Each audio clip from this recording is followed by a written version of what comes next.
palavras do sermão de Jesus. Deem e lhe será dado, uma boa medida, calcada, sacudida e transbordante será dada a vocês, pois a medida que usarem também será usada para medir vocês. Lucas 6, 38. Seria possível que esse princípio de amar alguém difícil de ser amado funcionasse num casamento que já tivesse chegado ao ponto em que estava o de Anne? Decidi fazer uma experiência. Assumi como hipótese que, se Anne aprendesse a linguagem do amor primária de seu marido e a expressasse por determinado período de tempo, de modo que as necessidades emocionais de amor dele fossem satisfeitas, ele terminaria agindo de forma recíproca e começaria a lhe expressar amor. Pensei, será que isso funcionaria? Encontrei Anne na semana seguinte e a ouvi falar mais uma vez das feridas do seu casamento. Ao término de seu resumo, ela repetiu a pergunta que havia feito no Reynolda Gardens. Dessa vez, entretanto, apresentou a ideia na forma de uma declaração. Dr. Chapman, simplesmente não sei se posso voltar a amá-lo depois de tudo que ele me fez. Você conversou sobre essa situação com suas amigas? Com duas das minhas amigas mais próximas e um pouco com outras pessoas. E qual foi a reação delas? Caia fora. Todos me disseram para cair fora do casamento que ele nunca iria mudar e que estou apenas prolongando a agonia. Mas a verdade é que não consigo me convencer disso. Talvez eu devesse, mas não consigo acreditar que seja a coisa certa a fazer. Parece-me que você está dividida entre suas crenças religiosas e morais, que dizem que é errado sair do casamento, e sua dor emocional, que diz que sair do casamento é a única maneira de sobreviver. É exatamente isso, Dr. Chapman. É assim mesmo que me sinto. Não sei o que fazer. Compreendo sua luta. Você está numa situação bastante difícil. Gostaria de lhe oferecer uma resposta fácil. Infelizmente, não posso. As alternativas que você mencionou, sair ou ficar, provavelmente lhe trarão grande quantidade de dor. Antes de tomar essa decisão, vou sugerir uma ideia. Não estou certo de que vai funcionar, mas gostaria que você tentasse. Com base no que você me disse, sei que sua fé religiosa é importante e que você respeita muito os ensinamentos de Jesus. Ela concordou balançando a cabeça e eu continuei. Vou ler algo que Jesus disse certa vez e que, a meu ver, pode ser aplicado a seu casamento. Li o texto devagar e pausadamente. Mas eu digo a vocês que estão me ouvindo, amem os seus inimigos, façam bem aos que os odeiam, abençoem os que os amaldiçoam, orem por aqueles que os maltratam. Como vocês querem que os outros lhes façam, façam também vocês a eles. Que mérito vocês terão se amarem aos que os amam? Até os pecadores amam aos que os amam. Isso faz lembrar seu marido? Ele tratou você como inimiga e não como amiga. Ela confirmou acenando com a cabeça. Ele já amaldiçoou você? Muitas vezes. Já a maltratou? Constantemente. Ele já disse que a odeia? Sim. Então eu lhe disse, Anne, se você estiver disposta, gostaria de fazer uma experiência. Gostaria de ver o que acontece se aplicarmos esse princípio ao seu casamento. Deixe-me explicar o que quero dizer. Prossegui explicando a Anne o conceito do tanque emocional e o fato de que, no nível baixo, como era o caso dela, não temos sentimentos amorosos por nosso cônjuge, mas simplesmente vivenciamos o vazio e a dor. Uma vez que o amor é uma necessidade emocional tão profunda, é provável que sua falta seja nossa dor emocional mais profunda. Disse a ela que, se pudéssemos aprender a falar a linguagem do amor primária um do outro, essa necessidade emocional poderia ser satisfeita e sentimentos positivos se desenvolveriam novamente. Isso faz sentido para você? Perguntei. Dr. Chapman, o senhor acabou de descrever minha vida. Nunca a enxerguei de maneira tão clara. Estávamos apaixonados antes do casamento, mas, pouco tempo depois, descemos das nuvens e nunca aprendemos a falar a linguagem do amor um do outro. Meu tanque está vazio há anos, e tenho certeza que o dele também. Dr. Chapman, se eu tivesse entendido esse conceito antes, talvez nada disso teria acontecido. Não podemos voltar no tempo, Anne. Tudo o que podemos fazer é tentar mudar o futuro. Gostaria de propor uma experiência de 6 meses. Vou tentar qualquer coisa, disse Anne. Gostei de seu espírito positivo, mas não estava seguro de que ela havia entendido quão difícil seria o experimento. Disse, vamos definir nosso objetivo. Depois de refletir, ela disse, gostaria de ver Glenn me amando novamente, que expressasse isso, passando tempo comigo. Gostaria que fizéssemos coisas juntos, que fôssemos a lugares juntos. Gostaria de sentir que ele se interessa por meu mundo. Gostaria que conversássemos quando saímos para comer. Gostaria que ele me escutasse. Gostaria de sentir que ele valoriza minhas ideias. Gostaria que viajássemos juntos e nos divertíssemos de novo. Gostaria de saber que ele valoriza nosso casamento mais que qualquer outra coisa. Anne fez uma pausa e continuou. De minha parte, gostaria de ter sentimentos afáveis e positivos em relação a ele de novo. Gostaria de sentir respeito por ele outra vez. Gostaria de me orgulhar dele. Neste momento, não sinto nada disso. Eu escrevia enquanto Anne falava. Quando terminou, li em voz alta o que ela dissera. Parece um objetivo bastante elevado. É realmente o que você deseja, Anne? Nesse momento parece impossível. Mais que qualquer coisa, porém, é o que eu gostaria que acontecesse. Então, vamos definir que este será nosso objetivo. Em 6 meses, queremos que você e Glenn cheguem a esse tipo de amor no relacionamento. Agora vou sugerir uma hipótese. O propósito de nossa experiência será provar se a hipótese é verdadeira ou não. Suponhamos que se você falasse a linguagem do amor primária de Glenn de maneira consistente, por um período de 6 meses, em algum ponto a necessidade emocional de amor dele começasse a ser satisfeita, e à medida que o tanque emocional dele se encher, ele começaria a retribuir amor. Essa hipótese se baseia na ideia de que a necessidade emocional de amor é a nossa necessidade emocional mais profunda. Quando essa necessidade é atendida, nossa tendência é reagir positivamente à pessoa que a satisfaz. Continuei. Você entende que essa hipótese coloca toda a iniciativa em suas mãos. Glenn não se esforça para consertar o casamento, você sim. Essa hipótese diz que, se você canalizar todas as suas energias na direção correta, existe uma grande possibilidade de que Glenn termine retribuindo. Li a outra passagem do sermão de Jesus registrado por Lucas, o médico. Deem e lhe será dado. Uma boa medida, calcada, sacudida e transbordante será dada a vocês, pois a medida que usarem também será usada para medir vocês. Em seguida disse, pelo que entendo, Jesus declara um princípio, não uma forma de manipular pessoas. De modo geral, se formos bondosos e amorosos com as pessoas, elas tenderão a ser bondosas e amorosas conosco. Isso não significa que podemos tornar uma pessoa bondosa sendo bondosos com ela. Somos agentes independentes. Assim, somos capazes de desprezar o amor, de nos afastar dele e até mesmo de cuspir em sua cara. Não há garantia de que Glenn responderá a seus atos de amor. Podemos dizer apenas que existe uma boa possibilidade de que ele venha fazer isso. O conselheiro nunca pode prever com absoluta certeza qual será o comportamento humano. Com base em pesquisa e estudo sobre personalidade, pode apenas deduzir a reação de uma pessoa em determinada situação. Depois de concordarmos sobre a hipótese, eu disse a Anne: agora vamos conversar sobre sua linguagem do amor primária e a de Glenn. Presumo, pelo que você me disse, que tempo de qualidade é a sua linguagem do amor primária. O que você acha? Acho que sim, Dr. Chapman. No início, quando passávamos tempo juntos e Glenn me escutava, passávamos horas conversando, fazendo coisas juntos. Eu me sentia amada. Mais que tudo, gostaria que essa parte do casamento retornasse. Quando passamos tempo juntos, sinto que ele realmente se importa, mas quando ele fica fazendo outras coisas, sinto que os negócios e outros assuntos são mais importantes para ele que o nosso casamento. E para você, qual é a linguagem do amor primária de Glenn? Acredito que seja toque físico, especialmente a parte sexual do casamento. Sei que quando eu me sentia mais amada por ele e éramos mais sexualmente ativos, ele tinha uma atitude diferente. Sim, acho que é essa a sua linguagem do amor primária. Ele já reclamou da maneira que você conversa com ele? Bem, ele diz que eu critico o tempo todo. Também diz que eu não apoio, que sou sempre contra suas ideias. Então vamos presumir que toque físico seja a linguagem do amor primária dele e palavras de afirmação a secundária. Digo isso porque se ele reclama das palavras negativas, aparentemente as palavras positivas são significativas para ele. Prossegui. Agora surgir um plano para testar nossa hipótese. Imaginemos que você chegue em casa e diga a Glenn: estive pensando em nós e decidi que gostaria de ser uma melhor esposa. Assim, se você tiver alguma sugestão sobre como eu poderia ser uma esposa melhor, saiba que estou disposta a ouvir. Pode me dizer agora ou pensar a respeito e dizer depois, mas eu realmente gostaria de trabalhar a questão de ser uma esposa melhor. Seja qual for a resposta dele, negativa ou positiva, aceite-a como informação. Essa declaração inicial permitirá que ele saiba que algo diferente está prestes a acontecer no relacionamento de vocês.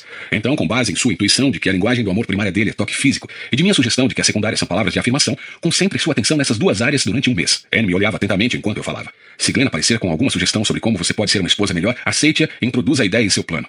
Procure coisas positivas na vida de Glenn e lhe faça elogios sobre essas coisas. Nesse meio tempo, interrompa todas as reclamações verbais. Se quiser reclamar de alguma coisa nesse mês, tome nota disso em seu caderno de anotações em vez de dizer qualquer coisa a Glenn.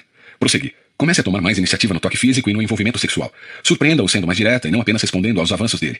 Estabeleça a meta de ter relação sexual pelo menos uma vez por semana nas primeiras 2 semanas e 2 vezes por semana nas 2 semanas seguintes. Anne me disse que ela e Glenn tiveram relações sexuais apenas 1 ou 2 vezes nos últimos 6 meses. Imaginei que esse plano tiraria o relacionamento do ponto morto bem rapidamente. Ela, porém, me disse: Dr. Sherman, isso não será fácil. Acho difícil ser sexualmente responsiva com ele me ignorando o tempo todo. Eu me sinto usada e não amada em nossos encontros sexuais. Ele age como se eu fosse totalmente desimportante no resto do tempo. E então quer ir para a cama e usar meu corpo. Fico ressentida com isso e imagino que essa seja a razão de não termos muito sexo nos últimos anos. Sua reação é natural e normal, garantia a Anne. Para a maioria das esposas, o desejo de ter intimidade sexual com o marido surge da sensação de ser amada por ele. Quando se sentem amadas, desejam a intimidade sexual. Do contrário, sentem-se usadas. É por isso que amar alguém que não nos ama é extremamente difícil. Isso vai contra nossas tendências naturais. Você precisará confiar muito em sua fé em Deus para poder fazer isso. Talvez seja útil ler mais uma vez o sermão de Jesus sobre amar seus inimigos, amar aqueles que nos odeiam e que nos usam. Em seguida, peça a Deus que a ajude a praticar os ensinos de Jesus. Eu podia perceber que Anne estava acompanhando minha linha de raciocínio. De vez em quando ela concordava levemente com a cabeça. Seus olhos me diziam que havia muitas perguntas em sua mente. Mas, Dr. Chapman, não é hipocrisia expressar amor sexualmente quando se tem tantos sentimentos negativos pela pessoa? Talvez seja bom fazermos uma distinção entre amor como sentimento e amor como ação. Se você afirmar que tem sentimentos que na verdade não tem, é hipocrisia. E essa declaração falsa não é a forma correta de construir relacionamentos íntimos. Mas se você expressar um ato de amor planejado para o benefício ou o prazer da outra pessoa, é simplesmente uma escolha. Você não está afirmando que a ação tem como origem um profundo elo emocional, mas simplesmente optando por fazer algo em benefício da pessoa. Penso que foi isso que Jesus quis dizer. Depois de uma breve pausa, prossegui. É claro que não temos sentimentos calorosos por pessoas que nos odeiam, isso seria anormal, mas podemos realizar atos de amor por elas. Isso é uma escolha. Esperamos que tais atos produzam um efeito positivo em suas atitudes, seu comportamento e tratamento, mas pelo menos escolhemos fazer algo positivo por elas. Minha resposta aparentemente satisfez Anne, pelo menos naquele instante. Eu tive a sensação de que voltaríamos a discutir o assunto. Também senti que, se a experiência decolasse, seria em razão da profunda fé que Anne tinha em Deus. Então, continuei. Depois do primeiro mês, quero que peça a Glenn que lhe diga como você está se saindo. Com suas próprias palavras, pergunte: Glenn, você se lembra de que semanas atrás eu lhe disse que tentaria ser uma esposa melhor? Queria saber como você acha que estou me saindo. Seja qual for a resposta dele, aceite-a como informação. Ele pode ser sarcástico, irreverente ou hostil, ou talvez seja positivo. Seja como for, não discuta, mas aceite e certifique-o de que você está falando sério e realmente deseja ser uma esposa melhor. E caso ele tiver sugestões, você está disposta a ouvi-las. Prossegui. Siga esse padrão de pedir informações uma vez por mês pelos próximos 6 meses. Assim que Glenn der a primeira resposta positiva, você saberá que seus esforços estão causando um impacto emocional nele. Uma semana depois de receber o comentário positivo, quero que faça um pedido a Glenn. Algo que você gostaria que ele fizesse, ligado à sua linguagem do amor primária. Você pode, por exemplo, dizer em determinada noite: Glenn, você sabe uma coisa que eu gostaria que você fizesse? Lembra-se de como costumávamos ir caminhar juntos no Reynolda Gardens? Gostaria de fazer isso com você na quinta-feira à noite. As crianças vão ficar na casa de minha mãe. Você acha que seria possível? Faça o pedido de maneira específica, não geral. Não diga: sabe, gostaria que passássemos mais tempo juntos. Isso é muito vago. Como você saberá que ele fez isso ou não? Mas se fizer um pedido de maneira específica, ele saberá exatamente o que a esposa deseja. E você saberá que quando fizer, ele optou por isso em seu benefício. Por fim, eu disse: faça isso todos os meses. Se ele fizer, ótimo. Se não, tudo bem. Mas quando ele fizer, você saberá que ele está respondendo às suas necessidades. Nesse processo, você aprenderá qual é a linguagem do amor primária dele, pois os pedidos que você faz estão em sintonia com a sua linguagem do amor. Se ele decidir amá-la em sua linguagem primária, suas emoções positivas em relação a ele virão à tona. Seu tanque emocional começará a encher, e com o tempo, tempo, o casamento renascerá. Dr. Chapman, eu faria qualquer coisa para que isso acontecesse, disse Anne. Bem, isso exigirá muito trabalho, mas creio que vale a pena tentar. Pessoalmente, estou interessado em ver essa experiência funcionar e verificar se nossa hipótese é verdadeira. Gostaria de encontrá-la regularmente durante o processo, talvez a cada 2 semanas, e gostaria que mantivesse um registro das palavras positivas de afirmação que você diz a Glenn semanalmente. Também gostaria que me trouxesse aquela lista de reclamações que você escreveu em seu caderno e que não disse a Glenn. Quem sabe, com base nas reclamações apenas sentidas, eu possa ajudá-la a construir pedidos específicos para Glenn que a ajudem a eliminar algumas dessas frustrações. Por fim, quero que aprenda a compartilhar suas frustrações e irritações de maneira construtiva, e quero que você e Glenn aprendam a trabalhar essas irritações e esses conflitos. Mas durante a experiência de 6 meses, quero que os anote sem dizer nada a Glenn. Anne foi embora, e eu acreditava que ela já possuía a resposta à sua pergunta. É possível amar alguém a quem você odeia? Nos 6 meses seguintes, Anne presenciou uma enorme mudança na atitude de Glenn e na maneira com que ele a tratava. No primeiro mês, ele levou tudo na brincadeira, mas depois do segundo mês, ele deu um retorno positivo aos esforços dela. Nos últimos 4 meses, ele respondeu positivamente a quase todos os pedidos de Anne, e os sentimentos dela por ele começaram a mudar drasticamente. Glenn nunca foi ao aconselhamento, mas ouviu alguns de meus CDs e discutiu o assunto com Anne. Ele incentivou a esposa a continuar no aconselhamento, o que ela fez por mais 3 meses depois de nossa experiência.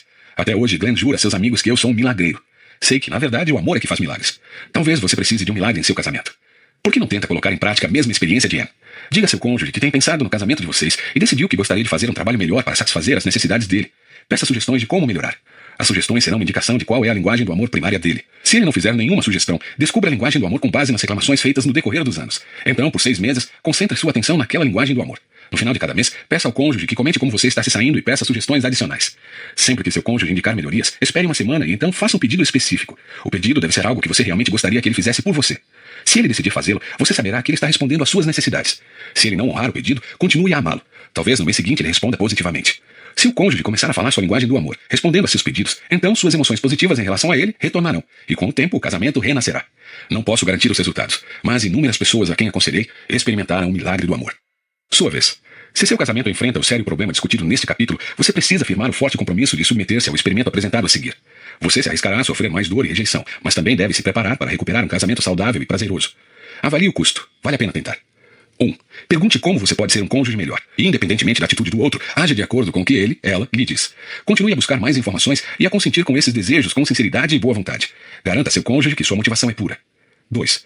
Quando receber um retorno positivo, você saberá que existe progresso. A cada mês, faça a seu cônjuge um pedido não ameaçador, porém específico, que seja fácil para ele. Certifique-se de que o pedido tem relação com sua linguagem do amor primária e o ajudará a encher seu tanque vazio. 3. Quando seu cônjuge responder e satisfizer sua necessidade, você conseguirá reagir não apenas com sua vontade, mas também com suas emoções. Sem exagerar, continue a responder positivamente e a elogiar seu cônjuge nesses momentos. 4. À medida que o casamento começar a curar-se e aprofundar-se de verdade, tome cuidado para não descansar nos louros da vitória e esquecer-se da linguagem do amor de seu cônjuge e das necessidades diárias dele. Você está no caminho que conduz a seus sonhos, portanto, permaneça nele. Marque compromissos em sua agenda para avaliarem juntos como vocês estão se saindo. Capítulo 13. Uma palavra pessoal. Bem, o que você acha? Depois de ler estas páginas e ter entrado e saído da vida de diversos casais, visitado pequenos vilarejos e grandes cidades, sentado comigo no consultório de aconselhamento e conversado com pessoas em restaurantes, qual é a sua opinião? Estes conceitos são capazes de alterar radicalmente o clima emocional do seu casamento? O que aconteceria se você descobrisse a linguagem do amor primária de seu cônjuge e escolhesse falá-la com regularidade? Nem você nem eu podemos responder a essa pergunta sem antes fazer uma tentativa. Sei que muitos casais que ouviram esse conceito em meus seminários dizem que optar pelo amor e expressá-lo na linguagem do amor primária de seu cônjuge produz uma diferença enorme em seu casamento. Quando a necessidade emocional de amor é satisfeita, cria-se um clima que permite ao casal lidar com os demais aspectos da vida de maneira muito mais produtiva. Veja Richard e Lila, por exemplo. Lila imaginou que a linguagem do amor primária de Richard eram palavras de afirmação, em geral envolvendo algumas coisas específicas. Gosto de como você me protege e isso faz que eu me sinta amada. Para mim é de grande ajuda entendê-lo, disse ela. Claro, isso não quer dizer que eu sempre fale as coisas certas, mas o simples fato de saber como ele é acabou nos aproximando. Lila diz que sua linguagem do amor são atos de serviço. Richard me elogiava porque essa é a linguagem do amor dele, mas por alguma razão isso nunca fez que eu me sentisse assim também. Mas quando descobrimos que o que eu realmente valorizava eram atos de serviço, mesmo algo pequeno como me levar um café na cama pela manhã, nosso casamento deu um grande passo. Cada um de nós chega ao casamento com personalidades e históricos diferentes. Trazemos bagagem emocional para o relacionamento conjugal. Chegamos com expectativas diferentes, formas diferentes de encarar as coisas e opiniões distintas sobre o que é importante na vida. Num casamento saudável, essa variedade de perspectivas deve ser tratada. Não precisamos concordar em tudo, mas sim encontrar uma maneira de lidar com nossas diferenças de modo que elas não provoquem divisão. Com tanques de amor vazios, os casais tendem a discutir e se afastar, e alguns chegam a ser violentos verbal ou fisicamente em suas discussões. Quando o tanque de amor está cheio, porém, cria-se um clima de amizade, de buscar o entendimento, de disposição para aceitar as diferenças e negociar os problemas. Estou convencido de que não há outra área do casamento que afete o restante da relação, tanto quanto a satisfação da necessidade emocional do amor. A capacidade de amar, especialmente quando o cônjuge não retribui o amor, pode parecer uma impossibilidade para algumas pessoas. Esse tipo de amor pode exigir que recorramos a nossos recursos espirituais. Alguns anos atrás, quando enfrentava minhas próprias dificuldades no casamento, redescobri minhas raízes espirituais. Criado na tradição cristã, reexaminei a vida de Cristo. Quando ouvi orar por aqueles que o estavam matando, usando as palavras Pai, perdoa-lhes porque não sabem o que estão fazendo, logo soube que eu queria esse tipo de amor. Dediquei minha vida a Jesus e descobri que ele fornece a energia espiritual interior para amar, mesmo quando o amor não é correspondido. As altas taxas de divórcio são testemunhas de que milhares de casais vivem com um tanque de amor emocional vazio. Creio que os conceitos deste livro podem causar impacto significativo em casamentos e famílias em todo o mundo. Não escrevi este livro como um tratado acadêmico a ser guardado em bibliotecas universitárias, embora espere que professores de sociologia e psicologia o considerem útil em seus cursos sobre casamento e vida familiar. Não escrevi visando aqueles que estudam casamento, e sim aos que são casados, que já experimentaram a euforia da paixão, que entraram no casamento com grandes sonhos de fazer o outro feliz, mas que, diante da realidade da vida cotidiana, correm o risco de perder esse sonho por completo. Minha esperança é que milhares desses casais não apenas redescubram seu sonho, mas também encontrem o caminho para tornar seus sonhos realidade. Sonho com o dia em que o potencial dos casais de todo o mundo seja desencadeado para o bem da humanidade, em que maridos e esposas vivam com tanques emocionais de amor completamente cheios e saiam para alcançar seu potencial como indivíduos e como casais. Sonho com o dia em que crianças cresçam em lares cheios de amor e segurança, onde as energias dos filhos sejam canalizadas para o aprendizado e o serviço, e não a busca do amor que não receberam em casa. Meu desejo é que esta pequena obra reacenda as chamas do amor em seu casamento e no casamento de milhares de outros casais. Escrevi tudo isso para você. Espero que o livro mude sua vida, e se mudar, não deixe de doá-lo a outra pessoa. Eu ficaria muito feliz se você presenteasse um exemplar à sua família, a seus irmãos e irmãs, a seus filhos casados, a seus colegas de trabalho, aos membros de seu clube, igreja ou sinagoga. Quem sabe juntos possamos ver nosso sonho se tornar realidade. As perguntas mais comuns sobre as 5 linguagens do amor. 1. O que acontece se eu não conseguir descobrir a minha linguagem do amor primária? Preenchi o questionário da linguagem do amor e minha pontuação foi quase idêntica para todas, exceto para presentes. Sei que essa não é minha linguagem do amor primária. Primeiro, observe sua forma habitual de expressar amor. Se você realiza atos de serviço regularmente para as outras pessoas, essa pode ser sua linguagem do amor. Se você costuma elogiar as pessoas, então palavras de afirmação são provavelmente a sua linguagem. Do que você costuma reclamar?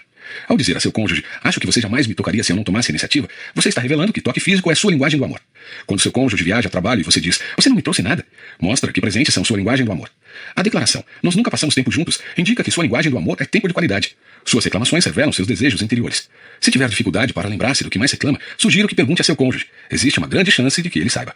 O que você pede de seu cônjuge com mais frequência? Se você diz coisas como, você poderia fazer uma massagem em minhas costas? Então está pedindo toque físico. Será que poderíamos viajar no final de semana neste mês? Este é um pedido de tempo de qualidade. Seria possível você cortar a grama hoje à tarde? Expressa seu desejo por atos de serviço. Sua resposta a essas 3 perguntas provavelmente revelará sua linguagem do amor primária. Um marido me disse que descobriu sua linguagem do amor seguindo o processo de eliminação. Ele sabia que presentes não eram sua linguagem, de modo que restavam apenas 4 possibilidades. Perguntou a si mesmo, se eu tivesse de eliminar uma, qual eu eliminaria primeiro? Sua resposta foi tempo de qualidade. Das 3 que restaram, se eu tivesse de eliminar mais uma, qual seria? Ele concluiu que, com exceção do ato sexual, ele eliminaria toque físico. Ele poderia seguir pela vida sem tapinhas, abraços e mãos dadas. Restaram atos de serviço e palavras de afirmação. Embora apreciasse as coisas que sua esposa lhe fazia, ele sabia que as palavras de afirmação dela realmente lhe davam vida. Ele poderia viver um dia inteiro só com um comentário positivo dela. Assim, palavras de afirmação eram sua linguagem do amor primária e atos de serviço a secundária. 2. E se eu não conseguir descobrir a linguagem do amor do meu cônjuge? Meu marido não leu o livro, mas conversamos sobre as linguagens do amor. Ele diz que não sabe qual é sua linguagem do amor. Minha primeira sugestão é dar a ele um exemplar de As 5 Linguagens do Amor para Homens. Por ser escrito especificamente para maridos, existe uma maior possibilidade de ele ler. Se o fizer, ele ficará ansioso para compartilhar sua linguagem do amor com você. Mas se ele não se dispuser a ler o livro, sugiro que você responda as 3 perguntas discutidas anteriormente. Como ele costuma expressar amor, do que ele reclama com mais frequência, o que ele pede com mais frequência. Embora as reclamações de nosso cônjuge normalmente nos irritem, elas nos fornecem informações valiosas. Por exemplo, se o cônjuge diz, nunca passamos tempo juntos, você pode ser tentado a dizer, o que você quer dizer com isso? Saímos para jantar na quinta-feira. Uma declaração defensiva como essa colocará um ponto final na conversa. Contudo, se você responder, o que você gostaria que fizéssemos? Provavelmente obterá uma resposta. As reclamações do seu cônjuge são os indicadores mais poderosos de sua linguagem do amor primária. Outra possível abordagem é fazer uma experiência de 5 semanas. Na primeira semana, você se concentra em uma das 5 linguagens do amor e procura falá-la todos os dias, observando a reação do cônjuge.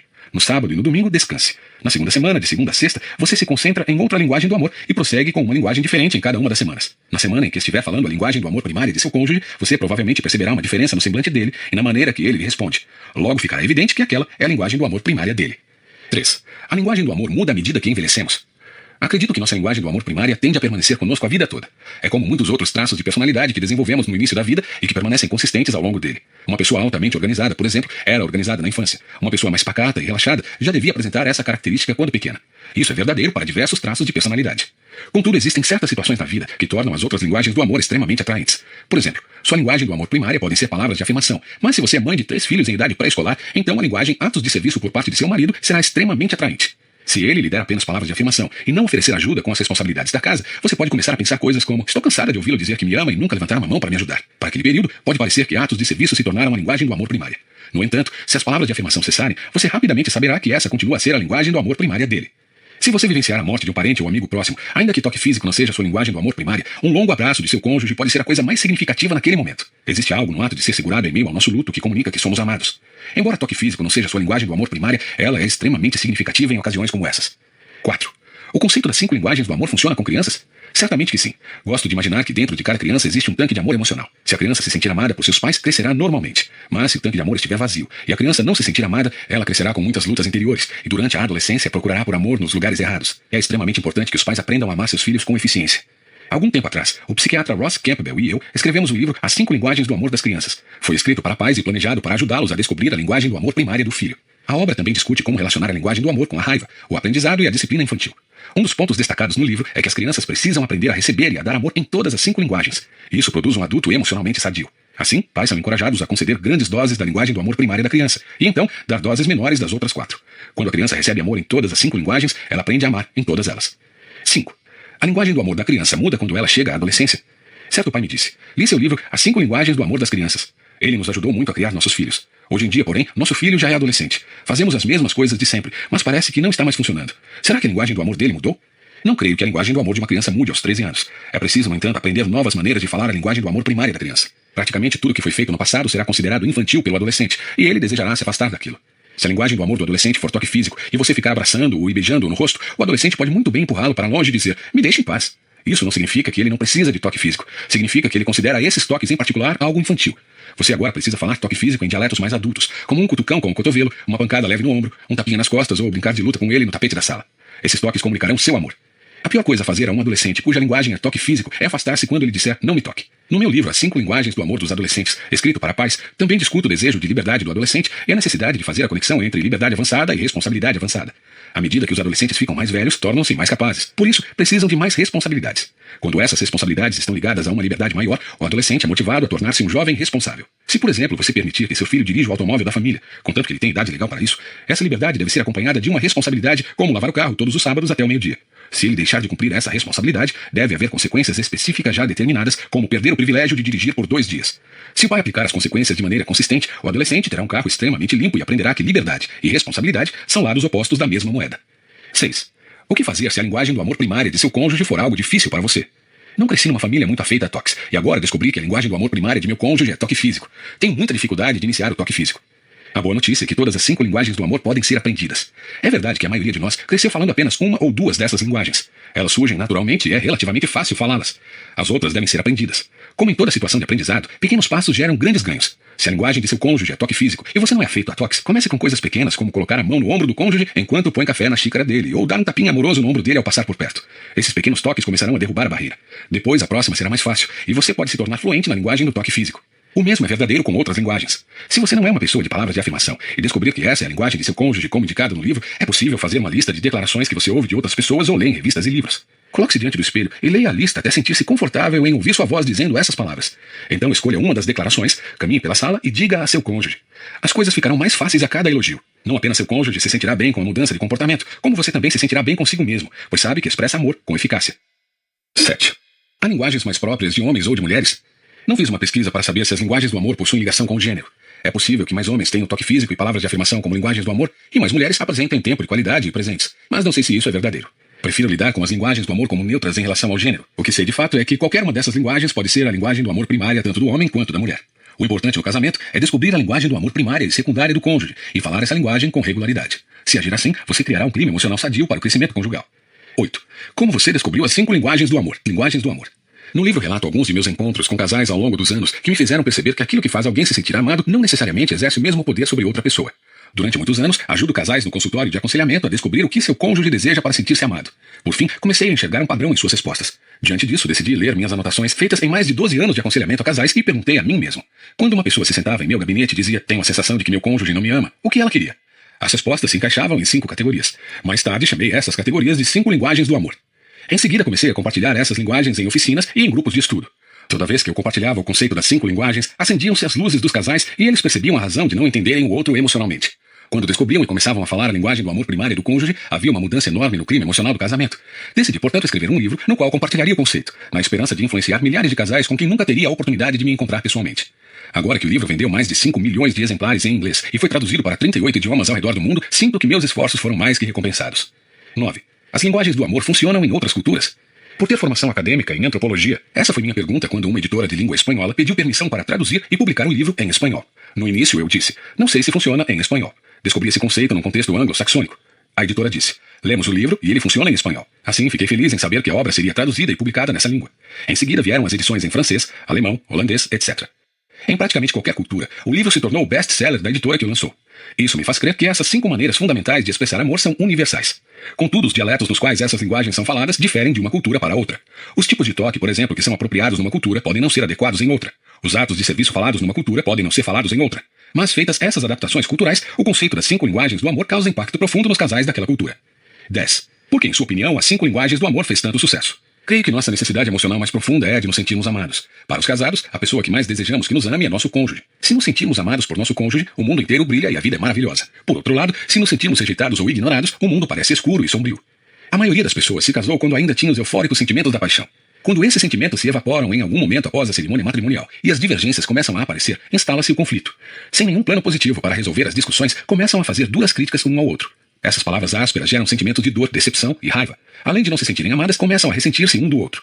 Quando os casais leem as 5 linguagens do amor, descobrem por que perderam os sentimentos românticos da época do namoro e como o amor emocional pode ser reacendido no relacionamento.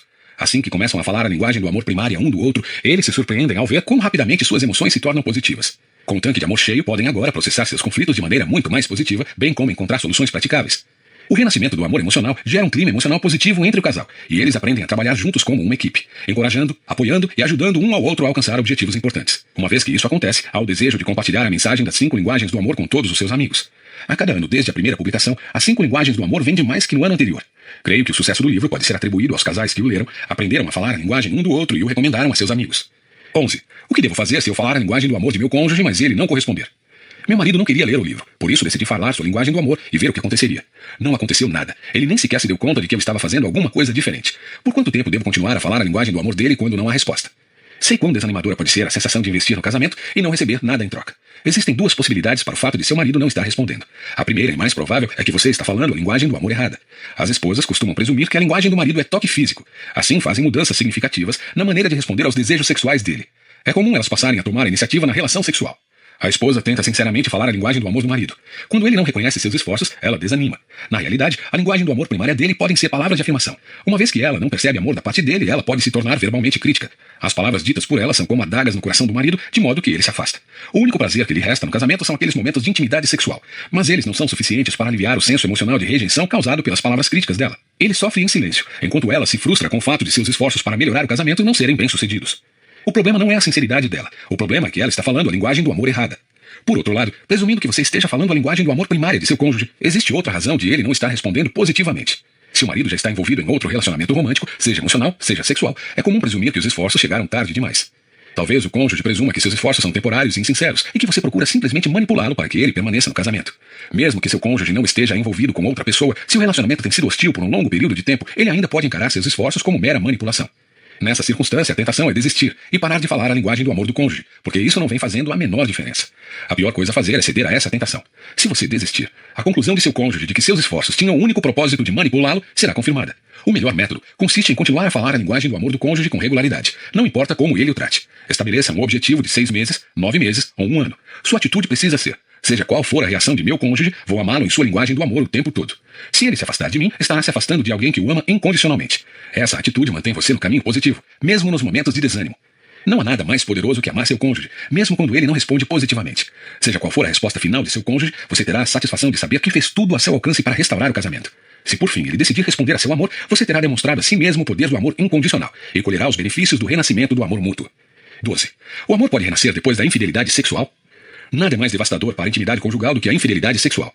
A relação sexual é uma experiência que cria vínculos. Ela une 2 pessoas da maneira mais profunda possível. Todas as culturas realizam uma cerimônia pública de casamento e uma consumação particular do casamento por meio da relação sexual. O sexo é planejado para ser a expressão singular de nosso compromisso mútuo para o resto da vida. Quando esse compromisso é rompido, as consequências para o casamento são arrasadoras. Isso não significa, porém, que o casamento está destinado ao divórcio. Se a parte ofensora estiver disposta a romper o envolvimento extraconjugal e realizar o duro trabalho de reconstrução do casamento, então é possível haver restauração genuína. Em minha prática de aconselhamento, tenho visto grande número de casais que experimentaram cura depois da infidelidade sexual. Essa restauração não envolve apenas a ruptura do caso extraconjugal, mas a procura da razão que levou à infidelidade. O sucesso da restauração é um método em duas bases. Primeiro, a parte ofensora deve se dispor a examinar sua própria personalidade, suas crenças e estilo de vida que levaram ao caso. É preciso haver disposição para mudar atitudes e padrões de comportamento. Segundo, o casal precisa se dispor a analisar com honestidade a dinâmica do casamento e estar aberto a substituir padrões destrutivos por hábitos positivos de integridade e sinceridade. Essas duas atitudes exigem a ajuda de um conselheiro profissional. As pesquisas indicam que os casais com maior possibilidade de sobreviver à infidelidade sexual são aqueles nos quais ambos recebem aconselhamento individual e conjugal.